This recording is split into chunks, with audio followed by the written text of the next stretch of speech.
नाज़रीन अस्सलाम वालेकुम वरहमतुल्लाहि वबरकातुहू।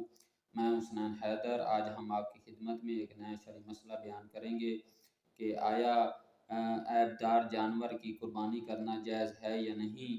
जो मुस्तहब कुर्बानी है वो कुर्बानी ऐबदार जानवर की जा सकती है, इसमें कोई हर्ज नहीं। जबकि हमारे माशरे में जो वाजिब कुर्बानी की शराइत हैं, हम उसी वाजिब कुर्बानी की जो शराइत हैं उसी शराइत को हम मुस्तहब कुर्बानी के ऊपर भी लागू करते हैं कि फ़लाँ फ़लाँ जो जानवर में ऐब पाया जाता है कि हत्ता कि इसकी मुस्तहब कुर्बानी भी करना जायज़ नहीं है।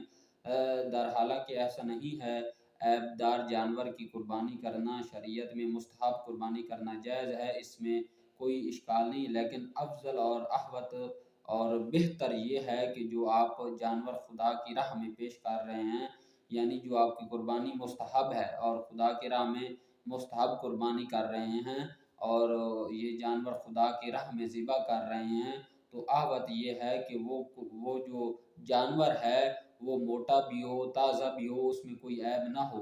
हाँ, अगर नहीं है, आपके पास ऐबदार ही जानवर है या उसको कोई सींग टूटा हुआ है या कोई और उसको मसला है, तो मुस्तहब कुर्बानी करना आपके लिए जायज़ है, इसमें कोई हर्ज नहीं है। और इसी तरह के जो आप घर में जानवर पालते हैं, उस जानवर की कुर्बानी करना मकरूह है, बेहतर है कि इससे इज्तनाब किया जाए। वस्सलामु अलैकुम वरहमतुल्लाहि वबरकातुहू।